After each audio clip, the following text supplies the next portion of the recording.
Oke, selamat malam, shalom semuanya. Malam ini adalah sesi ke-37 dengan judul yang agak berbeda, Yakub melawan Elohim, tanda tanya, melawan Allah. Apakah benar demikian? Sebab dalam benak banyak orang, peristiwa itu dipikir Yakub lagi berantem, lagi bergulat gitu ya. Nah, malam ini kita akan belajar dan dampaknya apa.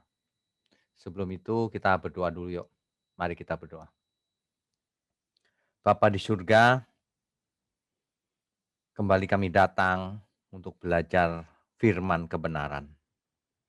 Biarlah seluruh peristiwa historis di masa lalu menjadi pelajaran buat kami dan mencerahkan pikiran perasaan kami. Agar kami tidak membuat kesalahan yang sama. Agar kami boleh memetik hikmat yang ada di dalam terang perjanjian baru. Di dalam terang Tuhan Yesus. Pakai mulut hamba-Mu untuk menyampaikan kebenaran ini. Berkati program ini agar sampai ke ujung bumi. Sampai kemanapun. Hanya di dalam nama Tuhan Yesus kami berdoa. Amin. Malam ini kita sudah sampai kepada sesi ke-37. Dengan tema Yakub bergulat melawan Elohim. Siapakah Elohim di sini? Apakah manusia seperti Yakub bisa bergulat melawan Allah? Ini yang menjadi kesulitan di perikop ini. Kita akan bahas ya satu persatu. Oke. Bapak Ibu sekalian, kita belajar itu tidak selalu urut. Ya. Jadi Yakub ceritanya sudah sampai di Haran. Yakub sudah mempunyai keluarga. Ya. Yakub sudah memiliki keluarga. Nanti kita akan bahas itu di sesi-sesi mendatang. Nah, sesi yang ini adalah Yakub kembali dari Haran ke Kanaan, ke tanah yang dijanjikan. Nah, Yakub pergi dari pamannya Laban, yaitu di Haran, dan terus menuju ke Mahanaim. Ini Bapak Ibu, Mahanaim itu ini ada di bawah nih. Ini ada kata-kata Mahanaim, ini dia ya. Jadi Bapak Ibu bisa melihat peta, sebenarnya kisah ini berkisar antara ini saja. Dari Mahanaim, lalu Yakub pergi terus ke lokasi yang namanya Peniel. Dalam teks asli ditulis Penuel. Diikuti oleh Esau. Nah, jadi rupanya Yakub takut terhadap Esau. Ya. Mengapa takut? Di sesi-sesi yang lalu kita sudah bahas. Karena Yakub ngakalin Esau. Mengakali Esau sehingga hak kesulungan pindah dari Esau kepada Yakub. Ya. Di dalam perjalanan kembali ke Kanaan inilah Yakub takut bertemu dengan Esau karena apa yang telah diperbuatnya kepada Esau di masa lalu. Lalu Yakub bertemu dengan seseorang dan bergulat dengannya. Siapakah seseorang itu? Inilah kisahnya. Ini petanya, Bapak Ibu lihat. Ini petanya dari Mahanaim ke arah barat, nggak jauh dari Mahanaim, ketemu suatu tempat yang nanti dinamakan oleh Yakub Penuel. Artinya wajah Allah. Face of God. Ya, Penuel. Nanti kita lihat. Ini dekat-dekat aja sebenarnya dari Mahanaim. Ya, kemudian nanti berikutnya ke Sukot, kemudian ke Betel dan seterusnya ya. Oke, tapi malam ini kita akan bermalam di Penuel ini. Apa yang terjadi di situ? Yakub bergulat dengan Elohim, saya beri judul singkatnya begitu. Ini adalah tentang perikop di Kejadian 32 ayat 22 sampai 32. Ya. Kita baca perlahan. Pada malam itu, rupanya Yakub dalam perjalanan Mahanaim ke Penuel, pada malam itu Yakub bangun, Yakub dan ia membawa kedua istrinya, kedua budaknya perempuan dan ke-11 anaknya. Dan menyeberang di tempat penyeberangan sungai Yabok. Sesudah ia menyeberangkan mereka, ia menyeberangkan juga segala miliknya. Lalu tinggallah Yakub seorang diri. Nah, dan dicatat dalam Alkitab, dan seorang laki-laki bergulat dengan dia sampai fajar menyingsing. Tidak disebutkan siapa itu. Tetapi disebutkan seorang laki-laki. Artinya apa? Berbentuk manusia. Manusia laki-laki. Diajak gulat oleh Yakub sampai pagi. Wah, Yakub rupanya luar biasa sekali ya. Oke, kita lanjutkan lagi. Jadi karena ayat ini tidak menjelaskan siapa itu, seorang laki-laki itu, maka ada banyak tafsir di dunia ini. Banyak sekali tafsir-tafsir yang beredar, ya. Ada seorang yang menafsirkan itu hanyalah seorang laki-laki biasa. Jadi manusia biasa. Ada lagi yang menafsirkan bahwa itu adalah Allah. Yang lain lagi menafsirkan bahwa itu adalah malaikat. Kisah ini bahkan ada yang mengatakan itu hanya kiasan, bukan kisah nyata. Ada lagi yang mengatakan itu hanya mimpinya Yakub atau Yakub diberi penglihatan. Ada lagi yang menafsirkan bahwa itu hanyalah nubuatan. Yang parah adalah orang yang mengatakan itu adalah mitos, dongeng. Masa manusia bergulat dengan Elohim? Ada lagi banyak sekali, ada lagi yang mengatakan itu biasa saja mitos seperti itu. Karena dalam mitos-mitos di negeri sekitar sana, Mesir, Mesopotamia itu sudah biasa manusia bergulat dengan dewa-dewa. Ya. Nah, lalu bagaimana ini memecahkan misteri ini? Ini benar-benar kita harus mengerti prinsip membaca Alkitab, sebab ternyata banyak orang tidak tepat ketika menafsirkan ayat ini. Jadi ayat ini tidak bisa dibaca hanya harafiah apa adanya, harus ditafsirkan. Nah, untuk menafsir kita tidak boleh sembarangan. Bapak Ibu kalau ikut pendalaman Alkitab ini, online Bible study ini seperti biasa, saya tidak akan berhenti pada peristiwa historis. Kita akan belajar prinsip-prinsip hermeneutik, kita akan belajar bagaimana menafsir Alkitab yang benar, supaya kita tidak salah mengerti konteks daripada yang dimaksud. Siapa itu laki-laki itu? Ya. Oke, kita lanjutkan dulu.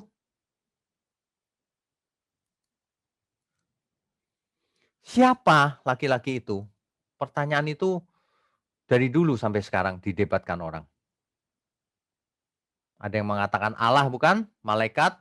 Manusia biasa? Atau hanya penglihatan mimpinya Yakub? Logikanya begini. Masa Yakub bergulat dengan yang ilahi? Masa manusia bisa bergulat dengan Allah? Yang benar aja. Atau ayat-ayat ini memang bukan harafiah, tetapi figuratif. Nah, yang mana yang benar?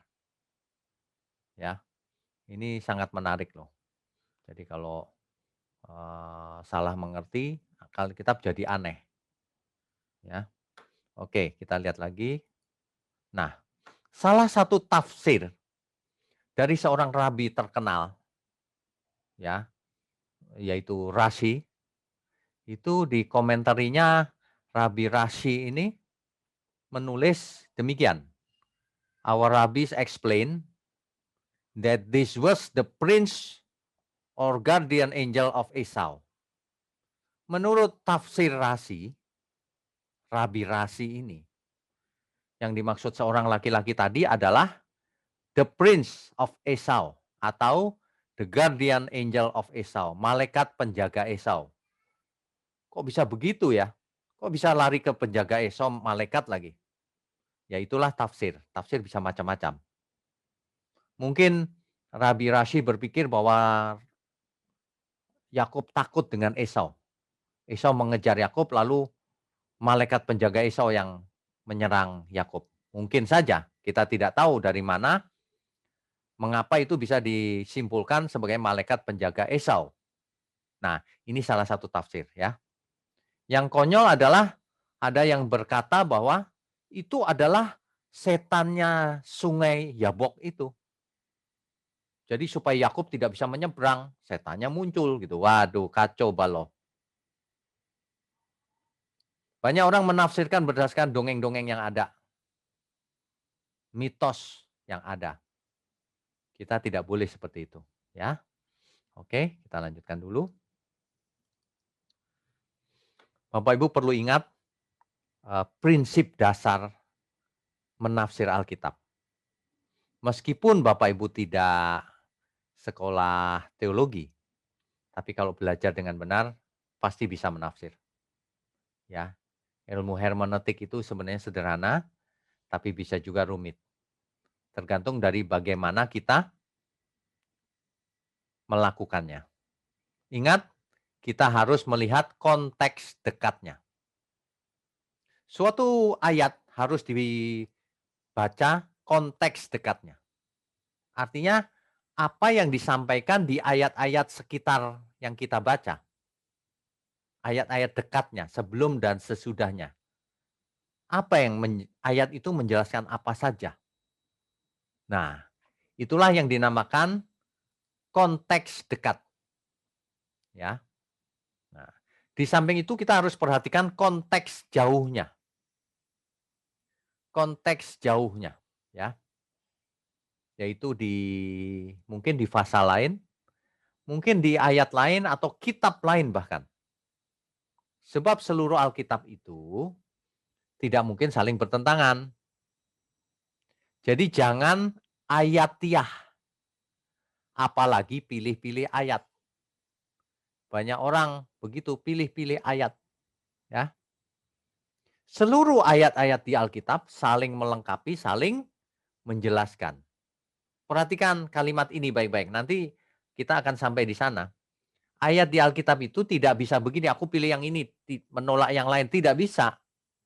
Ayat di Alkitab itu saling melengkapi, saling menjelaskan.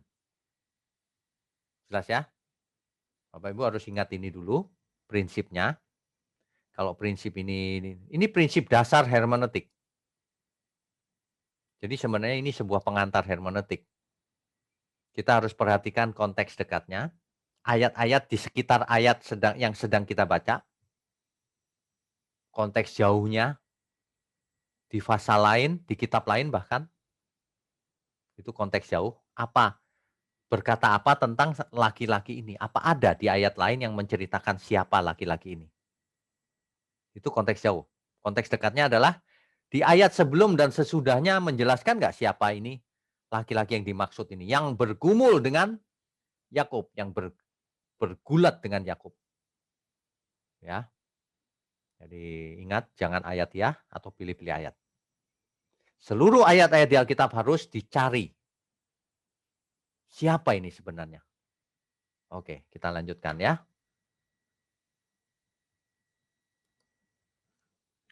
Oke, perhatikan konteksnya ya Bapak Ibu sekalian ya. Kita baca Alkitab kita. Kejadian pasal 32. Tadi dari ayat berapa? Ayat 22 ya. Sampai 24 tadi sudah kita baca. Sekarang ayat 25. Ketika orang itu melihat, orang itu maksudnya siapa? Ini namanya konteks dekat nih. Seorang laki-laki tadi disebut lagi nih, tapi tetap orang itu. Jadi orang laki-laki yang diajak bergulat oleh Yakub ini, ketika orang itu melihat bahwa ia tidak dapat mengalahkannya, tidak bisa mengalahkan Yakub, kewalahan. Ia memukul sendi pangkal paha Yakub. Sehingga sendi pangkal paha itu terpelecok. Terpelecok itu mungkin kesleo gitu ya, meleset ketika ia bergulat dengan orang itu. Jadi rupanya laki-laki ini bergulat dengan Yakub. Nah, masalahnya adalah bergulat di sini itu bergulat yang seperti apa? Jangan pakai pikiran sendiri, harus diperiksa di Alkitab. Sebab kalau pakai pikiran sendiri ya itu kesimpulannya bisa aneh-aneh tadi. Itu setannya Sungai Yabok lah, itu adalah aneh-aneh pokoknya. Itu adalah guardian angel-nya, malaikat penjaganya Esau lah, macam-macam ya. Oke. Nah, ayat 26, perhatikan baik-baik. Lalu kata orang itu disebutnya masih orang itu, siapa itu belum tahu. Biarkanlah aku pergi karena fajar telah menyingsing. Nah, ada orang yang tadi mengatakan bahwa itu setan adalah ini gara-gara baca ayat begini. Oh, kalau pagi hari dia harus cepat pergi, setan itu gitu. Waduh, ini kacau balau ini. Orang yang tidak mengerti hermeneutik bisa begitu. Bapak Ibu sekalian, kita semua tidak boleh seperti itu, mengambil kesimpulan suka-suka sendiri. Biarkanlah aku pergi karena fajar telah menyingsing. Jadi orang ini, orang laki-laki ini yang bergumul dengan Yakub ini berkata kepada Yakub, "Biarkan aku pergi, sebentar lagi pagi." Tapi Yakub menyaut demikian, "Aku tidak akan membiarkan kau pergi jika engkau tidak memberkati aku." Nah, dari sini inilah konteks dekatnya yang menjelaskan siapa orang itu, yang menjelaskan bagaimana orang itu. Nah, ini namanya konteks dekat. Hanya berapa ayat setelah disebut bahwa itu seorang laki-laki bergumul dengan Yakub tadi. Tadi itu kan di ayat 24 tadi itu.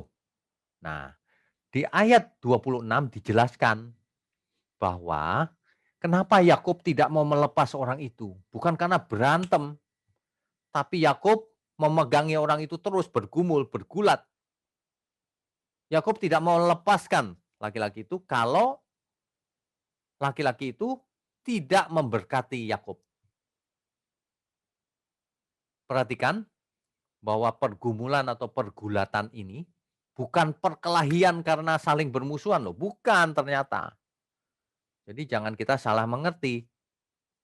Ternyata ini adalah rupanya Yakub bergulat untuk meminta berkat dari sosok ini. Inilah motif utama dari pergulatan ini, bukan permusuhan atau perkelahian, bukan, ya. Jadi Bapak Ibu kalau baca harus teliti, periksa konteks dekatnya, ya. Jadi harus diperiksa konteks dekatnya.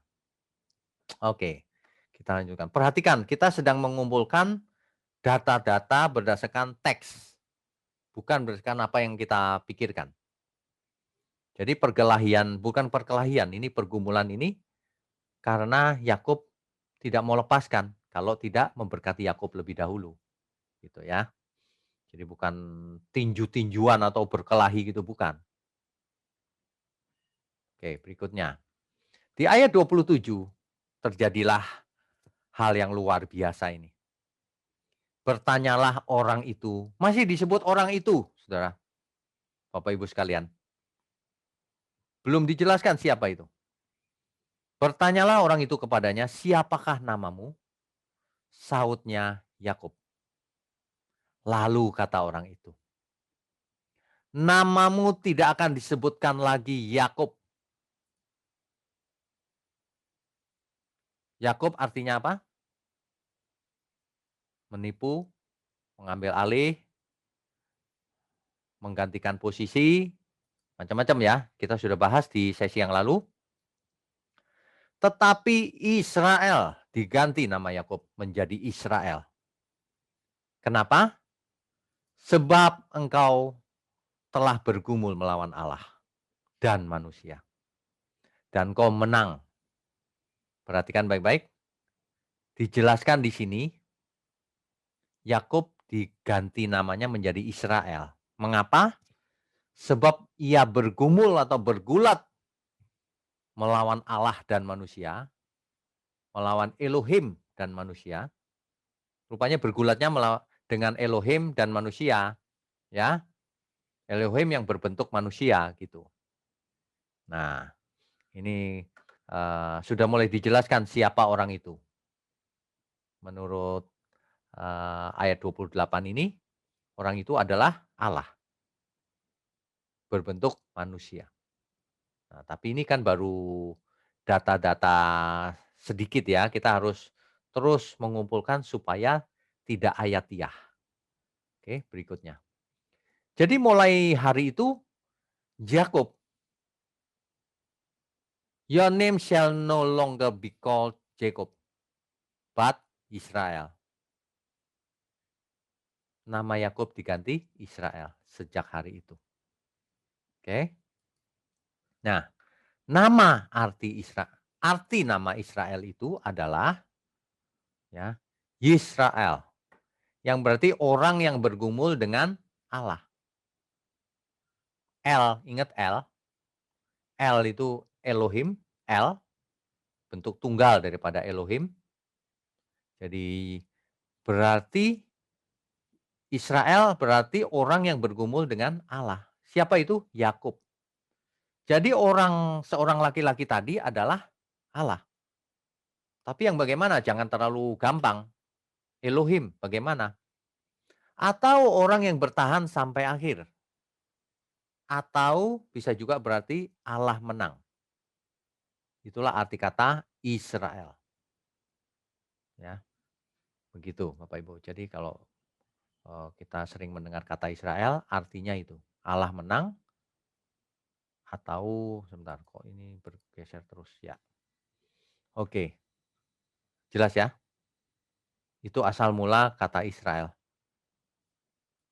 Hari ini Israel menjadi negara dan bangsa di sekitar Timur Tengah situ wilayahnya dan petanya ini.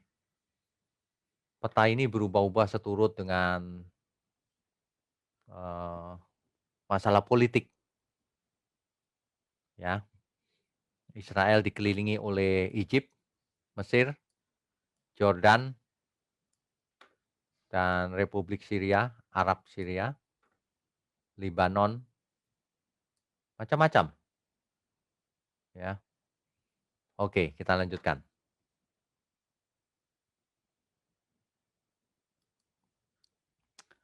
Kembali kita diingatkan, perhatikan konteksnya. Ayat 29. Bertanyalah Yakub, katakanlah juga namamu. Yakub gantian nanya, siapa namamu? Tetapi sahut orang itu, mengapa engkau menanyakan namaku? Enggak dijawab. Lalu diberkatinya lah Yakub di situ. Jadi karena Yakub ngotot lalu diberkati. Ya. Ayat 30, Yakub menamai tempat itu Peniel. Kenapa? Sebab katanya aku telah melihat Allah, Elohim. Jadi Yakub sendiri mengkonfirmasi bahwa ia bertemu dengan Elohim. Berhadapan muka, tetapi nyawaku tertolong. Hari itu semua orang berpendapat kalau ia bertemu dengan Elohim pasti ia mati. Makanya Yakub mengatakan tetapi nyawaku tertolong, aku kok selamat ya. Padahal aku bertemu Elohim. Bertemu Allah sendiri. Ya. Oke, Peniel ini dalam teks asli Alkitab dipakai kata Penuel. Artinya face of God, wajah Allah, terjemahan bahasa Indonesianya. Ya, mengapa? Karena rupanya Yakub sudah ketemu, melihat Allah. Gitu. Jadi yang dilihat oleh Yakub adalah Elohim. Dalam hal ini diterjemahkan God bahasa Inggris atau Allah dalam bahasa Indonesia yang merupakan serapan dari bahasa Arab. Dalam bahasa Ibrani Elohim. Ya. Jelas ya Bapak Ibu. Jadi konteksnya memang Elohim. Oke, kita lanjutkan dulu. Belum selesai kan? Di ayat 31, lalu tampaklah kepadanya matahari terbit, lalu pagi hari. Ketika ia telah melewati Peniel atau Penuel tadi, dan Yakub pincang karena pangkal pahanya. Ingat ya tadi ya, Yakub pangkal pahanya dipukul hingga terpelecok. Di ayat 32, itulah sebabnya sampai sekarang orang Israel tidak memakan daging yang menutupi sendi pangkal atau paha. Karena dia telah memukul sendi pangkal paha Yakub pada otot pangkal pahanya. Perikop ini berhenti sampai di sini di kitab Kejadian pasal 32. Tetapi kita harus mengejar ke seluruh Alkitab. Apa yang dimaksud? Apa benar itu Elohim? Lalu mengapa ada banyak orang menafsirkannya bisa bermacam-macam? Ada yang berkata itu malaikat, ada yang berkata itu manusia biasa, ada yang berkata itu para malaikat, ada yang berkata itu penjaga, malaikat penjaganya Esau, ada yang berkata itu hanya dongeng dan sebagainya. Mengapa bisa begitu? Ya, kita pakai Alkitab saja, jangan pakai pikiran sendiri. Oke. Ternyata di Hosea pasal 12 ayat 3 sampai 5 dijelaskan lebih lanjut peristiwa itu. Di dalam kandungan ia menipu saudaranya. Yang dimaksud ini tentu Yakub. Kita sudah bahas bahwa sebenarnya itu bukan menipu. Sebab di dalam kandungan tidak bisa menipu, masih janin. Bagaimana bisa menipu? Itu mendesak saudaranya, berdesak-desakan. Sehingga Ribka sengsara. Coba ikuti sesi sebelum sesi ini. Ribka bahkan sampai berkata, untuk apa aku hidup kalau begini? Sang bayi tendang sana, tendang sini, saling berebut tempat. Rupanya Yakub sejak bayi sudah menendang ke sana kemari, ingin mengambil posisi saudaranya. Bukan menipu sebenarnya. Dan dalam kegagahannya ia bergumul dengan Allah, Elohim. Rupanya di kitab Hosea ditekankan lagi bahwa yang bergumul dengan Yakub itu Elohim. Itu ayat 3 ya. Sekarang ayat 4. Ia bergumul dengan malaikat, mal'ah, dan menang. Loh, di ayat keempat sekarang disebut malaikat. Tadinya Elohim, sekarang malaikat dan menang. Tadinya Elohim, sekarang pakai bergumul dengan mal'ah dan menang. Ia menangis dan memohon belas kasihan kepadanya. Di Betel ia bertemu dengan dia, dan di sanalah dia berfirman kepadanya, yakni Tuhan, huruf besar semua ya, dibaca Adonai. Allah semesta alam, Tuhan namanya, Adonai namanya. Yaitu Yud He Waw He atau Yud He Vav He. Ya. Berdasarkan kitab Hosea, Daud bergumul dengan Elohim, tapi disebut juga malaikat. Jadi bagaimana ini? Ingat, Alkitab tidak ada yang saling bertentangan atau tidak klop. Pasti ini maksudnya mal'ah atau malaikat yang Elohim juga. Nah, begitu cara baca Alkitab itu, Bapak Ibu. Jadi jangan, loh kok beda-beda, plin-plan ini Alkitab. Bukan, bukan. Ternyata itu malaikat. Ya benar, mal'ah, ya. Tapi Elohim juga, iya. Apa artinya? Nah, yang akan kita lanjutkan. Ya, jadi kalau kita kumpulkan data-data tadi, itu kita mendapatkan siapa seorang laki-laki ini. Seorang laki-laki istilahnya. Dalam bahasa Ibrani dalam bahasa Yunaninya terjemahan Septuaginta, anthropos. Kejadian 32 ayat 24 itu. Dan itu sudah benar terjemahnya. Seorang laki-laki. Anthropos. Manusia laki-laki. Kemudian Yakub minta berkat kepadanya, bukan berkelahi loh. Ingat itu, bukan berkelahi, minta berkat. Jadi bergumul, bergulat itu karena Yakub pegangan dia terus, tidak boleh pergi. Ya, perhatikan. Yakub minta berkat kepadanya. Siapa itu yang bisa memberkati? Ya, ia mengubah nama Yakub menjadi Israel. Ini seorang laki-laki ini punya otoritas mengubah nama Yakub menjadi Israel. Hebat sekali ya. Pasti bukan manusia biasa. Karena perubahan nama di Alkitab bukan cuma perubahan sebutan, tapi perubahan seluruh hidupnya. Perubahan bagaimana ia harus hidup. Perubahan misi hidupnya. Dari Yakub menjadi Israel, ada misi yang lebih penting. Ya, Allah pemenang. Itu bergumul dengan Allah, ya. Nah, Yakub menamakan tempat itu Penuel, artinya wajah Allah, wajah Elohim, ya. Allah atau Ibraninya Elohim itu dikatakan memang Yakub bertemu Elohim, bergulat dengan Elohim. Nah, di dalam Hosea 12 ayat 4 tadilah baru dikatakan itu malaikat, mal'ah, dalam terjemahan Yunaninya angelos, seorang utusan, seorang malaikat, ya. Jadi, sosok ini adalah ia tampil sebagai seorang laki-laki, sebagai malaikat, tapi malaikat yang khusus karena punya otoritas, yang biasanya kalau di Alkitab disebut malaikat Tuhan. Tuhannya tapi huruf besar. Dia Elohim sebenarnya. Ya, oke kita lanjutkan dulu.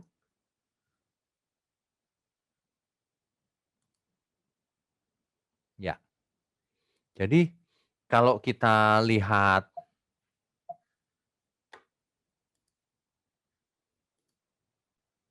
oke Bapak Ibu sekalian, coba kita belajar dari kasus ini. Kasus ini terlihat sederhana, tapi kalau Bapak Ibu baca sendiri akan mengalami kesulitan sebab komentari yang ada, yang buku-buku yang ditulis, itu berbagai macam tafsirnya. Yaitu tadi yang sudah saya bahas. Ada yang menafsirkan itu manusia biasa. Ada yang menafsirkan yang itu nggak jelas dari mana asalnya. Kok bisa berpikir bahwa itu mungkin setannya Sungai Yabok. Ini aneh ini. Rupanya ada dongeng setan Sungai Yabok zaman dulu ya. Mungkin ini dipikir sama dengan dongeng itu kali. Ada yang berpikir malaikat.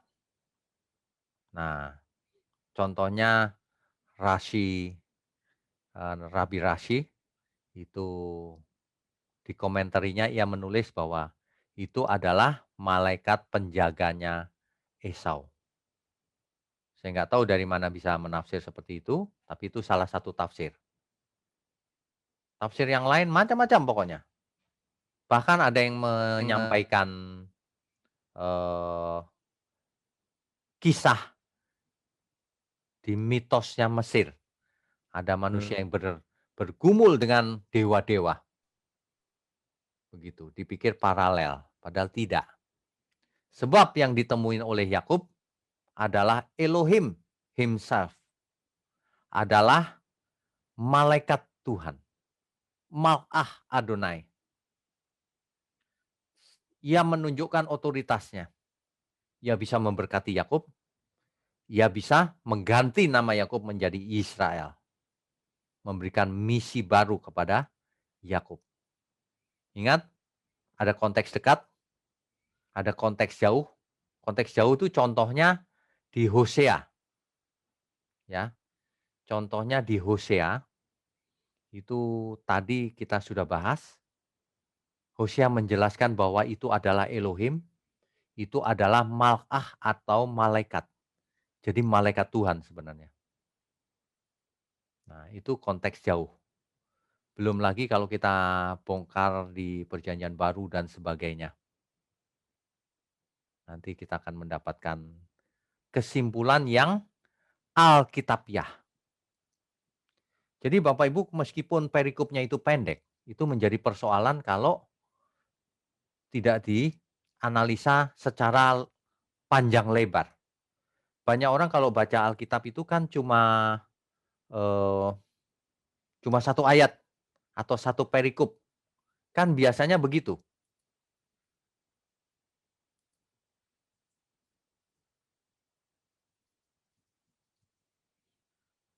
Jadi biasanya orang selalu melihat satu perikop atau ya paling paling banyak satu perikop lah. Kebanyakan bahkan ada yang cuma satu ayat. Itu bermasalah itu cara baca seperti itu. Tidak akan bisa memecahkan persoalan-persoalan teks yang seperti ini. Sebab dibutuhkan analisa konteks jauh dan sebagainya. Demikian juga orang yang mengandalkan leksikon, kamus, atau interlinear, ia akan mendapatkan, kata-kata teks aslinya, Ibraninya, Yunaninya, tapi ia tidak akan mendapatkan konteksnya kalau tidak menganalisa dengan sejauh mungkin konteksnya. Artinya di kitab-kitab lain kita harus telusuri, harus dicari maksudnya apa, ya. Eee, Bisa juga di kitab-kitab di luar Alkitab apakah ada yang mendukung, tapi itu sekunder. Yang terutama primer kita harus berdasarkan Alkitab, tidak boleh berdasarkan yang lain. Begitu ya Bapak Ibu sekalian. Jadi kita bisa ambil kesimpulan, ini pertama diperkenalkan sebagai seorang laki-laki yang bergulat dengan Yakub, yang diajak gulat oleh Yakub. Gulatnya itu bukan berkelahi, tapi Yakub memegangi terus, ingin diberkati. Yakub tahu ini sosok ilahi. Ternyata ia adalah Mal'ah Adonai. Nah, Mal'ah Adonai ini, sebentar ya, kita buka.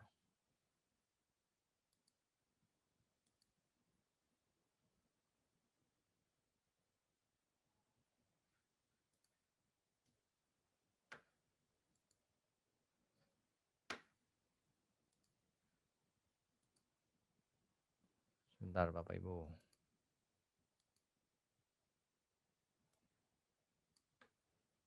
Ya, oke. Kita lanjutkan.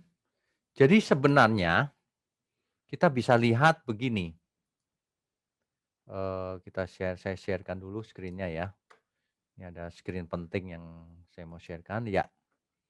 Jadi kesimpulannya, sosok ini adalah makhluk surgawi, utusan dari surga, malaikat khusus, yaitu malaikat Tuhan, Mal'ah Adonai, yang memiliki otoritas untuk memberkati dan mengubah nama Yakub. Mengubah nama artinya mengubah misinya hidupnya Yakub. Inilah peristiwa yang biasa disebut dengan teofani. Teofani itu penampilan yang ilahi, menjadi seperti manusia. Atau lebih tepatnya dalam hal ini Kristofani. Sebab yang tampil sebagai malaikat Tuhan, Mal'ah Adonai itu adalah Allah Anak, yaitu Kristus. Kalau kita perhatikan seluruh kejadian di Alkitab di Perjanjian Lama, itu hampir semua bahkan itu yang tampil adalah Kristus. Bapa di surga selalu mengutus putranya yang tunggal, yaitu Kristus. Jadi banyak orang berpikir Kristus hanya tampil di Perjanjian Baru setelah inkarnasi. Padahal pra-inkarnasi Kristus sering tampil di Perjanjian Lama. Nah, ini perlu dipelajari baik-baik. Inilah salah satu teofani, penampilan Allah dalam bentuk manusia. Kalau dalam kasus ini tepatnya adalah Kristofani, Kristus yang tampil dalam bentuk manusia. Bapak Ibu kalau lihat lukisan-lukisan ini cenderung mengartikannya sebagai malaikat, dikasih sayap segala. Padahal itu tidak mungkin bersayap. Yakub melihat sosok ini seorang laki-laki, bukan nggak disebut malaikat. Seorang laki-laki bentuknya, bukan punya sayap. Kalau punya sayap begitu kan aneh jadinya. Tapi lukisan-lukisan kebanyakan melukiskan punya sayap. Ya. Nah, jadi Kristus selalu tampil di Perjanjian Lama sebelum inkarnasi. Begitu Bapak Ibu. Jelas ya? Jadi Tuhan kita itu sudah sejak lama ikut campur dalam dunia kita ini. Sampai akhirnya inkarnasi. Sampai kembali ke surga. Sampai nanti bahkan akan kembali lagi menjemput orang-orang kudusnya. Semuanya dikerjakan oleh Kristus. Ya, jadi yang bergumul dengan Yakub ini adalah Kristofani, penampilan Kristus dalam bentuk manusia.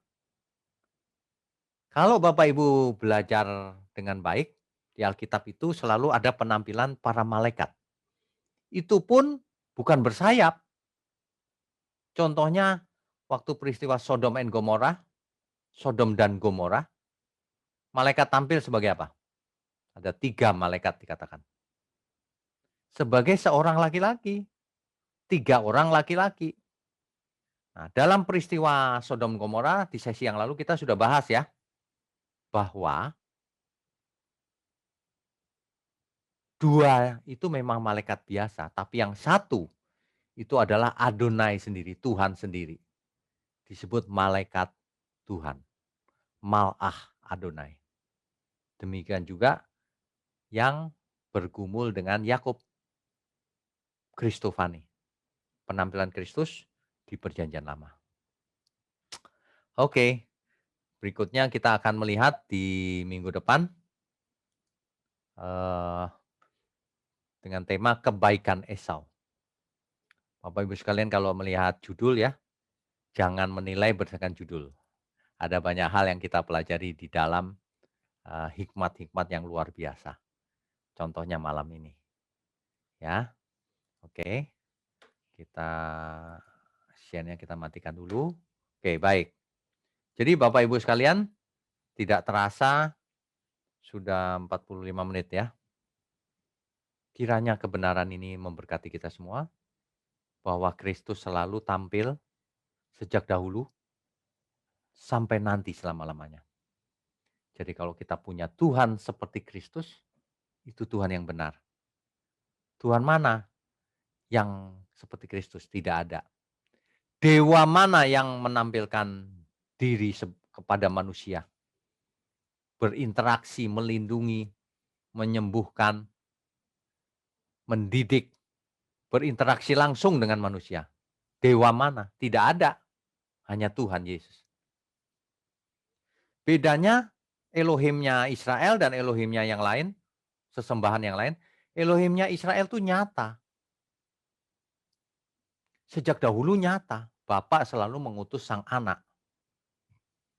Tapi kalau Elohim-Elohim yang lain, dewa-dewa maksudnya, pernah turun ke bumi? Tidak pernah. Pernah Pak? Ya, dongeng. Tidak ada di historis bukan? Bukan peristiwa nyata.